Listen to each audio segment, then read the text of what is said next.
अध्याय 11 कार्य कारण व्यवस्था। अहो दृष्टि की व्यापकता, जिसके प्रकट हो जाने पर संपूर्ण विश्व व्यवस्था का स्वातंत्र्य हस्तामलकवत स्पष्ट दिखने लगता है।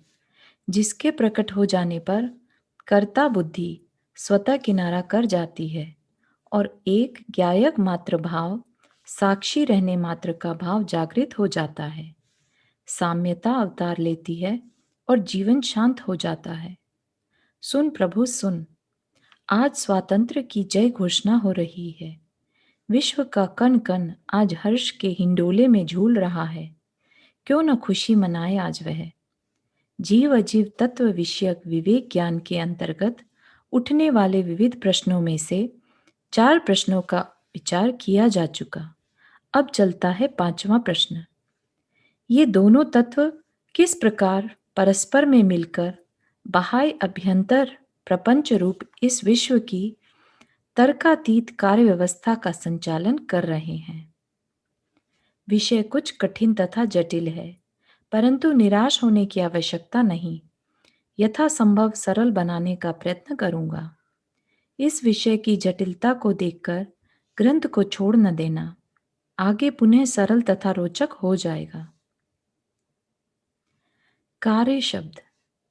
अपने जीवन की अशांति का मूल खोजने जाऊं तो प्रत्यक्ष ही है। 24 घंटे की यह करने धरने की, बनाने बिगाड़ने की, मिलाने हटाने की दौड़ धूप ही तो जीवन की वह अशांति है जिसे दूर करना इष्ट है। अर्थात मैं हर समय कुछ न कुछ काम करना चाहता हूँ और कर रहा हूँ, इस बात से बिल्कुल बेखबर कि मैं क्या कर रहा हूँ और क्या करना चाहता हूँ। इस तथ्य की खोज निकालने के लिए पहले मुझे यह निर्णय करना है कि काम जिसके पीछे हर समय लगा रहता हूं वह वास्तव में है क्या भला। आइए विचार करें। देखो मैं कह रहा हूं मुझे आज दिल्ली जाना है। विचारिए कि क्या करना है। सहारनपुर से उठकर दिल्ली जाने का या अपना स्थान परिवर्तन कर देने का नाम ही तो दिल्ली जाना है या कुछ और। अर्थात दिल्ली जाने का काम अपना स्थान परिवर्तन कर लेने के अतिरिक्त और कुछ नहीं। पुस्तक उठाकर लाओ, यह दूसरा वाक्य है। इसमें भी छिपा है एक काम। विचारिए, पुस्तक उठाकर लाना उसके स्थान परिवर्तन के अतिरिक्त और क्या। एक स्थान से उठाकर दूसरे स्थान पर पहुंचा देना ही तो पुस्तक उठाकर लाना है या कुछ और। मेरे लिए एक मेज बना दो, यह तीसरा वाक्य है। विचार करें तो लकड़ी की हालत बदलकर अन्य हालत विशेष में लाना ही तो मेज बनाना है या कुछ और। अर्थात लकड़ी का रूप परिवर्तन करना ही वास्तव में मेज बनाने का काम है। और इसी प्रकार कोई भी लोक का काम करने का विचार कीजिए, वह इन दोनों कोटियों में से ही किसी न किसी प्रकार का होगा। या तो होगा अपना व किसी अन्य का स्थान परिवर्तन करने रूप, और या होगा अपना या किसी अन्य का रूप परिवर्तन करने रूप। बस सिद्धांत निकल आया। इसे याद रखना, आगे के प्रकरणों में इसे लागू करना होगा। काम कहते हैं स्व तथा पर किसी भी पदार्थ के स्थान परिवर्तन को या रूप परिवर्तन को। पंच समवाय। अब देखना है कि वस्तु में यह कार्य करने किए जाने की व्यवस्था किस प्रकार हो रही है। अर्थात काम कौन करता है, किसके द्वारा करता है, किसके लिए करता है, किसमें से करता है और किसके सहारे करता है। जब तक स्पष्ट रूप से यह बात जान न लूंगा, मेरी पूर्व की धारणाओं में अंतर पड़ना असंभव है, जिसके बिना इस करने धरने की व्यग्रता से छुटकारा मिलना असंभव है। अतः शांति के उपासक के लिए वस्तु की कर्ता कर्म या कार्य कारण व्यवस्था का परिचय पाना अत्यंत आवश्यक है। यद्यपि विषय कुछ सैद्धांतिक रूप धारण किए अवतरित हुआ है जो मेरी शैली के विरुद्ध है, पर क्या करूं, इसके बिना काम नहीं चलेगा नहीं। अपनी पुरानी धारणाओं को तोड़ने के लिए मुझे वस्तु व्यवस्था पढ़नी ही होगी। विषय संभवतः कुछ कठिन लगे, परंतु ध्यान दोगे तो कुछ कठिन न पड़ेगा, क्योंकि हर बात अनुभव में आ रही है। आवश्यकता केवल इस बात की है कि यदि धारणाओं में पहले का कोई पक्ष पड़ा है, तो थोड़ी देर के लिए उसे छोड़ दीजिए। अभिप्राय में खींचतान न रखिए, क्योंकि वस्तु व्यवस्था बड़ी जटिल व उलझी हुई है। यद्यपि एक ही बार सब कुछ देखने में तो खींचतान का काम नहीं है, परंतु शब्दों में उसे एक ही बार दर्शाने की शक्ति न होने के कारण क्रम से ही व्यवस्था की जानी संभव है। अतः कथन क्रम में कभी तो ऐसी बात आएगी जो कि आप में से कुछ व्यक्ति पहले से ही स्वीकार करते हैं और शेष व्यक्ति नहीं, और कुछ बात ऐसी आएगी जो कि विशेष व्यक्ति तो स्वीकार करते हैं पर पहले वाले कुछ नहीं। इसका कारण यही है कि हमने कुछ व्यक्ति विशेषों से सुनकर या किन्हीं शास्त्र विशेषों से पढ़कर वे बातें अवधारित कर ली हैं, परंतु उनके अतिरिक्त शेष बातों का या तो निषेध सुनने में आया है या वे सुनने पढ़ने को ही मिली नहीं है। इसलिए उन बातों का कुछ पक्ष पड़ा हुआ है। वह संभवतः अब भी आपको वस्तु व्यवस्था समझने में बाधक पड़े। अपने अनुकूल बात सुनकर स्वभावतः ही कुछ प्रसन्नता तथा प्रतिकूल बात सुनकर कुछ खिंचाव सा चित्त में उत्पन्न हुआ करता है, जिसमें से अनेकों शंकाएं व प्रश्न खींचतान का रूप धारण करके निकल पड़ते हैं। क्योंकि व्यवस्था जटिल है और एक दिन में ही बताई नहीं जा सकती, इसलिए आवश्यकता इस बात की है कि ऐसी शंकाओं को तब तक के लिए दबा रखें जब तक कि प्रकरण पूरा ना हो जाए। विश्वास दिलाता हूं कि प्रकरण पूरा हो जाने के पश्चात आपके हृदय में कोई शंका नहीं रह पाएगी, और फिर भी यदि रह गई तो अंत में प्रश्न कर लेना, अभी नहीं। धीरे धीरे आपकी सर्व शंकाओं का समाधान हो जाएगा। दूसरी आवश्यकता इस बात की है कि शब्दों की या व्यक्ति की या आगम की पकड़ को छोड़कर वस्तु में कुछ पढ़ने का प्रयत्न करें। जो बातें उसमें नित्य अनुभव में आए या दिखाई दे, उन सबको सरलतापूर्वक स्वीकार करें और एक का भी निषेध करने का प्रयत्न न करें, क्योंकि इस प्रकार आपके ज्ञान में वस्तु का तदनुरूप प्रतिबिंब न पड़ने पाएगा, वह लंगड़ा हो जाएगा। इसलिए वह ज्ञान बजाय साधन होने के आपके मार्ग का बाधक बन बैठेगा, और हानि आपको होगी, मुझे नहीं, क्योंकि मेरी धारणा तो जैसी है वैसी ही रहेगी। अपने हित अहित को सोचकर अब ज्ञान को ढीला करके सुनिए। पदार्थ के स्वभाव अर्थात पारिणामिक भाव को लक्ष्य में लेकर पदार्थ का विचार करने पर ही यह रहस्य समझा जा सकता है, उसकी शुद्ध व अशुद्ध व्यंजन पर्यायों को लक्ष्य में लेने से नहीं। अतः सूक्ष्म अध्यात्म का परिचय पाने के लिए अंतर में स्थिर दृष्टि करने की आवश्यकता है, चंचल दृष्टि में उसका प्रवेश नहीं, क्योंकि प्रसंग आने पर वह दृष्टि अपने लक्ष्य से बहक जाती है। ज्ञान से तन्मय होने के कारण आत्मा का काम जानने के अतिरिक्त और कुछ नहीं। इस बात को स्वीकार कर लेने पर भी घट बनाना कुम्हार का काम नहीं। जब ऐसा समझाने का अवसर आता है तो वह तुरंत वह दृष्टि अपने पूर्व के लक्ष्य पर से बहक कर इस चिंता में पड़ जाती है कि कुम्हार के बनाए बिना घट बना कैसे। अर्जुन को लक्ष्य साधते समय जिस प्रकार कौवे की आंख के अतिरिक्त और कुछ दिखाई नहीं देता था, भले ही वहां वृक्ष आदि अनेक पदार्थ पड़े हों, इसी प्रकार पदार्थ का लक्ष्य साधते हुए तुम्हें भी उसके पारिणामिक भाव या स्वभाव के अतिरिक्त कुछ अन्य दिखाई नहीं देना चाहिए, भले ही वहां निमित्त नैमित्तिक अनेकों संयोग पड़े हों। ऐसे स्थिर लक्ष्य में निमित्त नैमित्तिक भाव भी अभेद व अखंड वस्तु के अपने अंदर ही देखा जाता है। जैसा कि ग्रंथ अधिराज समय सार की 100वीं गाथा की टीका करते समय भगवत अमृत चंद्राचार्य कहते हैं कि ज्ञानी या अज्ञानी कोई भी घट बना नहीं सकता। उपादान रूप से तो नहीं, पर निमित्त रूप से भी नहीं बना सकता। अज्ञानी भी निमित्त रूप से यदि कुछ कर सकता है तो केवल घट बनाने का विकल्प ही कर सकता है, इसके आगे कुछ नहीं।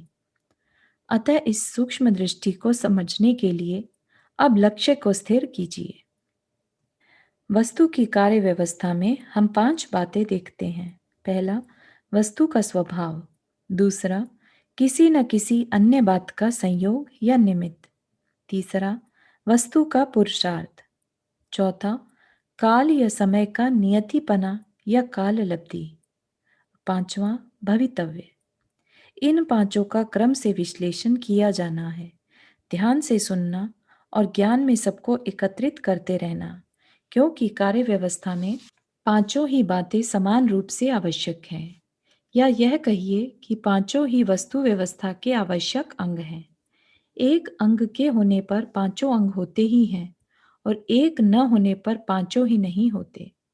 इन पांचों में आगे पीछे का भी कोई क्रम नहीं है, परंतु कथन क्रम में अवश्य आगे पीछे कहे जाने का भेद है। वस्तु व्यवस्था तथा कथन क्रम में अंतर है।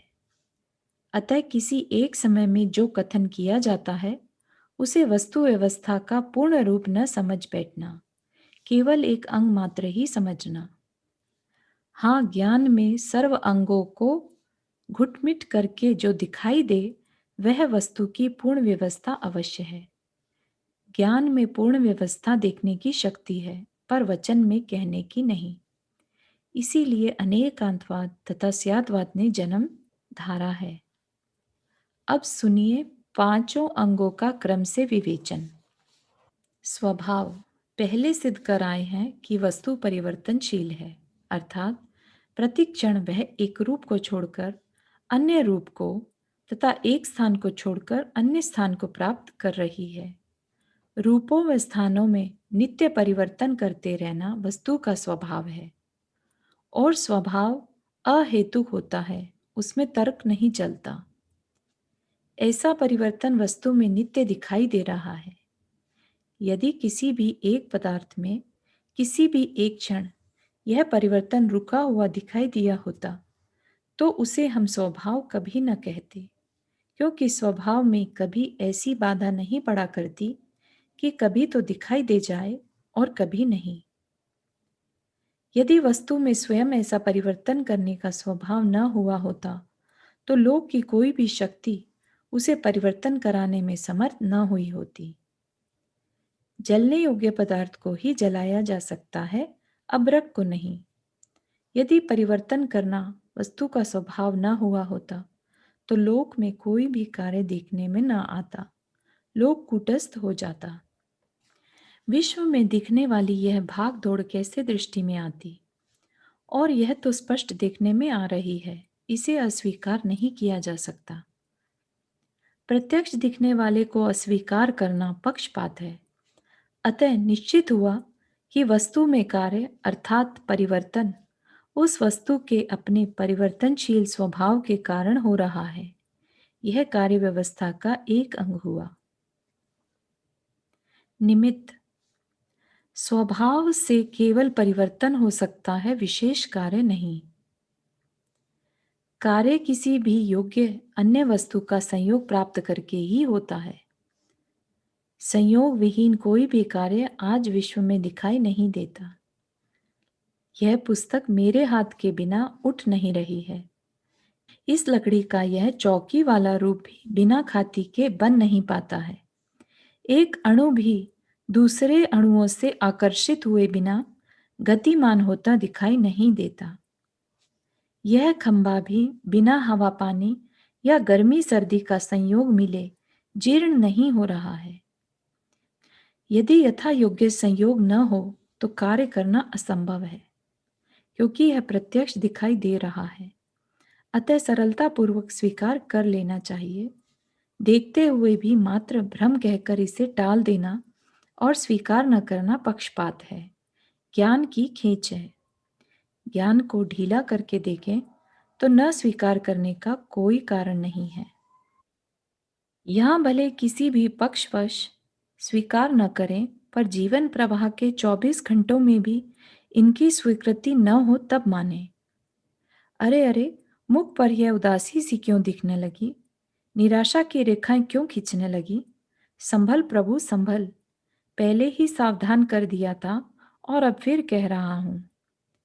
अंतरंग की इस खींचतान को छोड़, तेरे हृदय में उठने वाली इस शंका का मुझे भान है। वस्तु स्वतंत्रता के प्रकरण में यह परतंत्रता कैसी? यही है तेरा प्रश्न या कुछ और? घबरा नहीं, कथन क्रम में यथास्थान उत्तर आ जाएगा और विषय स्पष्ट कर दिया जाएगा। यहाँ वस्तु को परतंत्र बनाने का अभिप्राय नहीं है। संयोग होते दिखाई देते हैं या नहीं, बस इतनी बात है। संयोग हुए बिना क्या कोई कार्य होता दिखाई देता है? यदि नहीं तो क्यों स्वीकार नहीं कर लेता? बस इतनी ही बात स्वीकार करने को कह रहा हूं कि संयोग होता है। संयोग जबरदस्ती करता या कराता है, यह सिद्ध नहीं किया जा रहा है और न ही ऐसा अभिप्राय है। जितनी बात कही जाए उतनी ही बात ग्रहण कर, बिना कहे अपनी ओर से उसमें कुछ अन्य बात मिलाने का प्रयत्न न कर। संयोग प्राप्त होने पर कार्य कैसे होता है और कौन करता है, यह बात आगे कही जाएगी। अतः कार्य व्यवस्था में संयोग या निमित्त का होना भी एक अंग अवश्य है, जिसके बिना कार्य होना असंभव है। निमित्त केवल उपस्थित मात्र हो ऐसा भी नहीं है, क्योंकि वस्तु में कार्य या परिवर्तन होने के समय उपस्थित तो अनेक पदार्थ हुआ करते हैं, पर वे सब निमित्त नहीं हुआ करते। निमित्त तो उन सब उपस्थित पदार्थों में से हम उसी पदार्थ विशेष को कह सकते हैं जो स्वयं भी उस परिवर्तन के अनुरूप ही कुछ कार्य कर रहा हो और उसके अनुरूप या उसके साथ परिवर्तन करने की शक्ति विशेष को लेकर के वहां आया हो। देखो, इस पुस्तक के उठते समय यहाँ मेरे हाथ के अतिरिक्त यह चौकी व वेष्टन भी उपस्थित अवश्य है, पर इन तीनों में से इस समय इस पुस्तक के उठने में निमित्त मेरा हाथ ही है, ये दोनों नहीं। इसलिए केवल उपस्थित मात्र कहकर स्वीकार करना न करने के बराबर है। इसलिए शब्दों की खींचतान को छोड़कर व्यवहार में नित्य कहे जाने वाले निमित्त के कर्तापने के वाक्यों पर हंसने की बजाय उनको यथा योग्य स्वीकार कर लेना ही तेरे ज्ञान की सरलता का द्योतक होगा। यहाँ पुनः कह देना आवश्यक है कि ऐसी स्वीकृति से वस्तु परतंत्र नहीं बनेगी, ऐसा विश्वास रख, जैसा कि अगले प्रकरणों में सिद्ध कर दिया जाएगा। यह ध्यान रख कि यहाँ संयोग की दृष्टि से बात हो रही है, स्वभाव या अन्य अंगों की दृष्टि से नहीं। जब उनका नंबर आएगा तब वैसी ही बात होगी।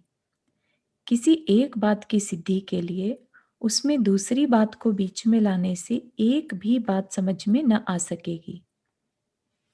निमित्त उपादान मैत्री। दृष्टांत पर से समझिए मेरे अभिप्राय को। अन्न बोना अर्थात खेती करना एक काम है।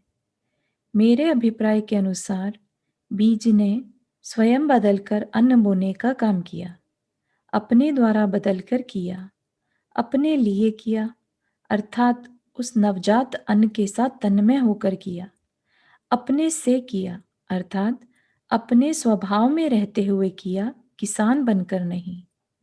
कुछ हंसी सी आएगी यह बात सुनकर, आज तक ऐसी बात सुनी नहीं। परंतु नहीं भाई, विचार करके देख, इसकी सत्यता प्रकाशित हो जाएगी। यदि लोक में साधारणतः तो किसी भी काम को न इस प्रकार करता हुआ देखता है, न इस भाषा में कहा जाता हुआ सुनता है, और न इस प्रकार स्वयं कभी कहता है, परंतु वास्तव में है ऐसा ही।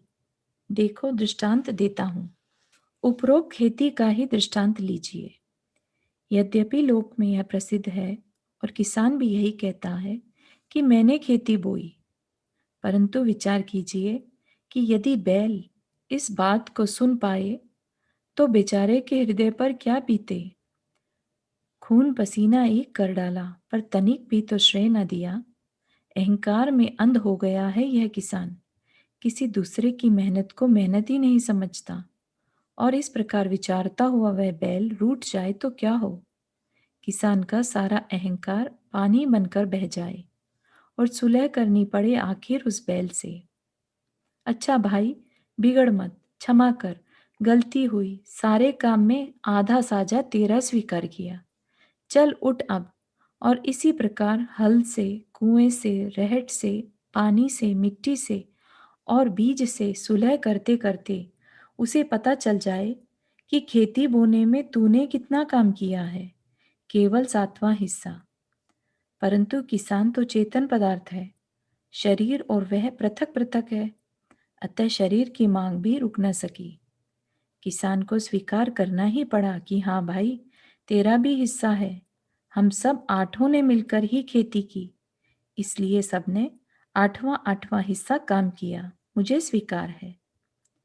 परंतु बीज बेचारा कैसे संतुष्ट हो। उसके काम में और शेष 7 के कामों में तो महान अंतर है। शेष सबने तो कुछ कुछ काम ही किया, परंतु रहे अपने रूप में ही। उन्हें स्वयं अपना रूप तो न बदलना पड़ा, पर उस बेचारे ने तो अपना सर्वस्व ही अर्पण कर दिया अन्न उगाने के लिए, यहाँ तक कि आज उसका पता भी नहीं कि वह कहाँ है। इस प्रकार स्वयं सारे अन्न के साथ घुल मिल ही गया है, अथवा स्वयं ही वह रूप धारण कर लिया है। 8वें हिस्से में कैसे संतोष पाए। स्वीकार करना पड़ेगा कि तेरे काम की जाति ही भिन्न प्रकार की है। घोड़े और गधों का क्या मेल। तेरे काम का मुकाबला हम सातों मिलकर भी नहीं कर सकते। अर्थात कुछ बाह्य मात्र सहायता संबंधी कार्य का 7वां हिस्सा हम सब ने किया, परंतु अन्न उगाने का काम तो वास्तव में तेरा ही है। सांझे की खेती का मिला जुला काम किसी एक का नहीं, सबका है। इसलिए इस एक मिले जुले काम का विश्लेषण करना चाहिए, तभी पता चल सकेगा कि आठों में से प्रत्येक ने कौन कौन काम किया है। विचारने से पता चलता है कि अंतः प्रकाश रूप चैतन्य किसान का काम केवल मैं अन्न उत्पन्न करूं इस विकल्प के अतिरिक्त और कुछ नहीं। वह बेचारा अमूर्तिक और कर भी क्या सकता है, जानने देखने व विकल्प उत्पन्न करने के अतिरिक्त। शरीर का काम है कुछ विशेष प्रकार से हिलना डुलना, और इसी प्रकार बैल आदि सर्व पदार्थों के पृथक पृथक कार्य की भी कोई सीमा है, जिसको उसने ही किया है और वह ही कर सकता है। न अन्य ने किया है और न अन्य कर सकता है। यद्यपि यह बात सर्वथा मिथ्या भी नहीं है कि आठों के ही कार्यों में परस्पर कोई निमित्त नैमित्तिक संबंध है, अर्थात किसान के निमित्त से शरीर और शरीर की प्रेरणा से बैल, बैल के निमित्त से हल व रहट, और इसी प्रकार अन्य भी अपना अपना कार्य कर सकें। यदि ये न होते तो कर न सकते। परंतु यह दृष्टि तो लौकिक है, विकल्प उत्पादक है, इसके त्यागने के लिए ही तो सब पुरुषार्थ है। अतः हे भव्य, इस दृष्टि द्वारा परम कल्याणकारी उस अलौकिक दृष्टि का घात करने का प्रयत्न मत कर। इस दृष्टि को ही ऊपर परतंत्र शब्द से कहा गया है और उस अलौकिक दृष्टि को स्वतंत्र शब्द से। दोनों ही दृष्टियां अपने अपने स्थान पर सत्य हैं, पर मुझे तो जिस किस प्रकार भी शांति का प्रयोजन सिद्ध करना है, जिस भी दृष्टि से सिद्ध होता जानूं, उसे ही अपना कर्तव्य मानूं, दूसरी को नहीं। जानना और बात है, मानना और। यद्यपि एक वीतरागी को भी जानता हूं और एक चांडाल को भी, परंतु इसका यह अर्थ नहीं कि दोनों मेरे उपास्य हैं। उपास्य तो वीतरागी ही है, चांडाल नहीं। उपास्य न कहने से चांडाल का अभाव नहीं हो जाएगा। इसी प्रकार परतंत्र दृष्टि को तो पहले से ही जानता था, अब स्वतंत्र दृष्टि भी जान गया। जानता दोनों को हूं, पर इसका यह अर्थ नहीं कि दोनों दृष्टि ही लक्ष्य में रखनी या आश्रय करने योग्य है। शांति पथ में केवल एक स्वतंत्र दृष्टि ही लक्ष्य में रहती है, परतंत्र दृष्टि नहीं।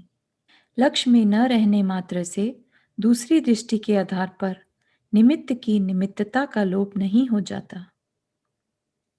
यदि दूसरी दृष्टि पर ही लक्ष्य रखना है तो निम्न प्रकार क्यों नहीं रखता कि जिससे तेरी दृष्टि में भी बाधा न पड़े और विकल्प भी हट जाए।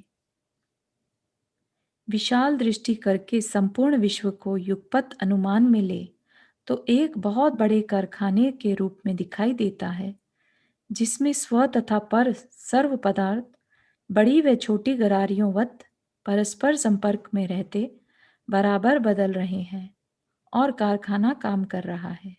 यदि कोई एक छोटी सी गरारी भी निकाल ली जाए तो सारी की सारी मशीन बंद हो जाए, या जबरदस्ती कोई नई गरारी ठोक दी जाए तो भी सारी मशीन बंद हो जाए। पर क्या ऐसा होना संभव है?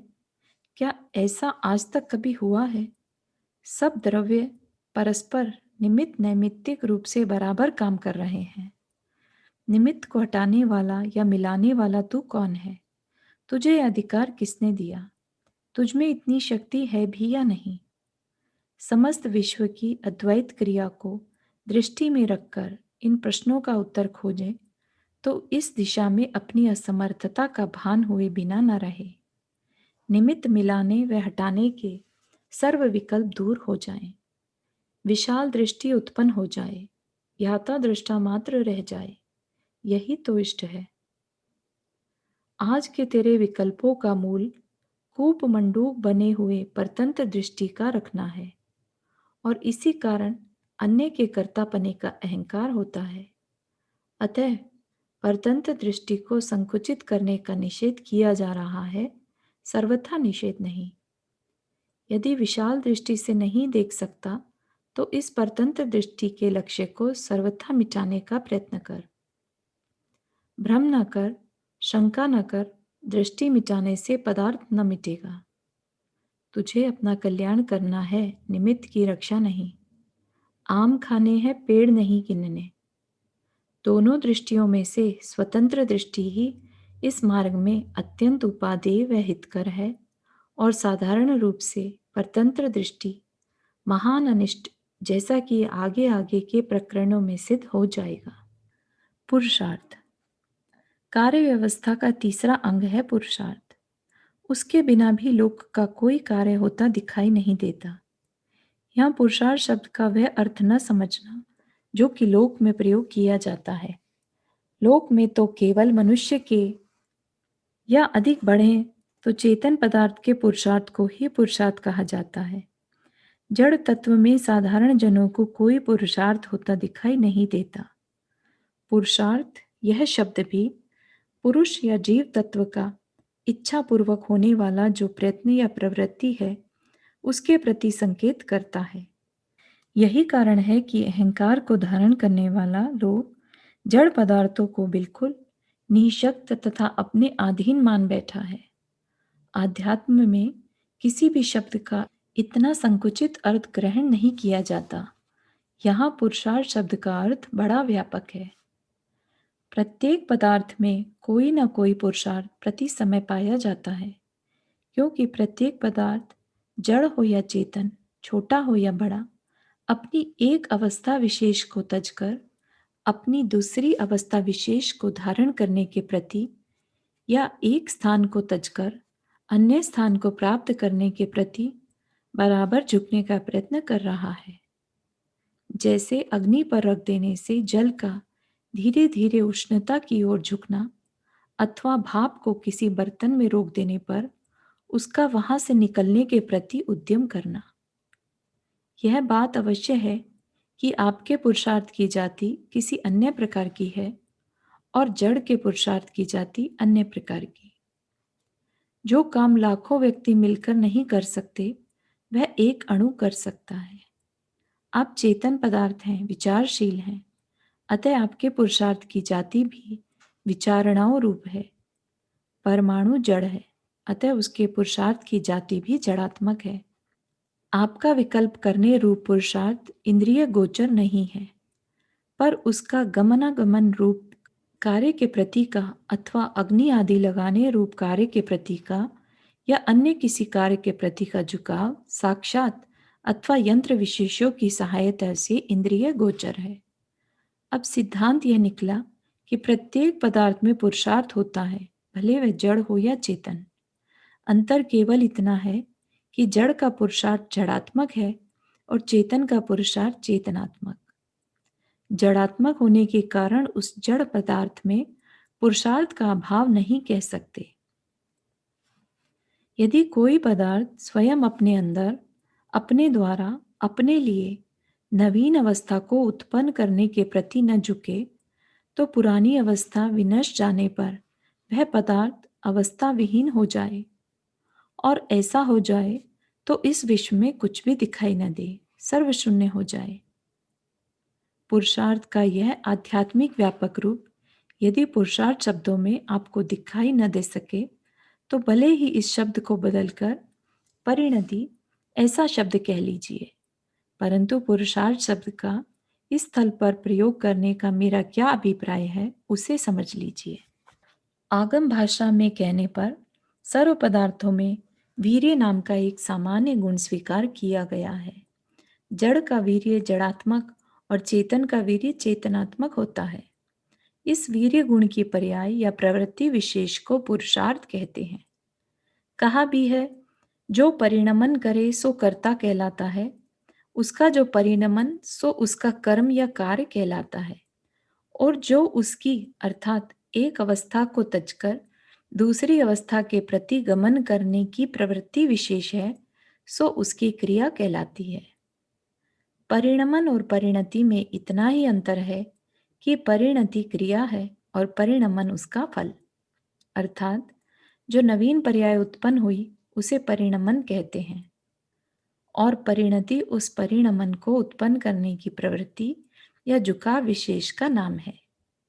बस वस्तु की इस परिणति को ही यहाँ पुरुषार्थ शब्द का वाच्य बनाया जा रहा है।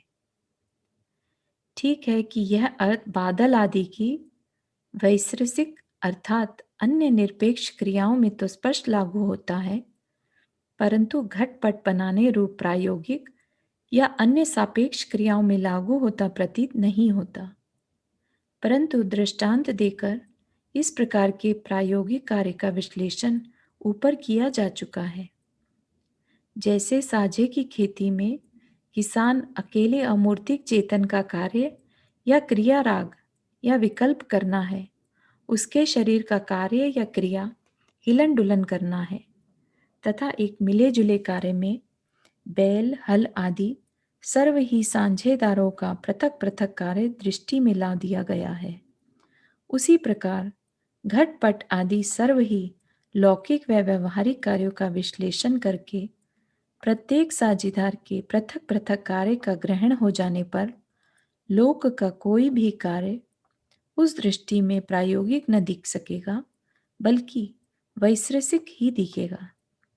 पुरुषार्थ का फल कार्य है।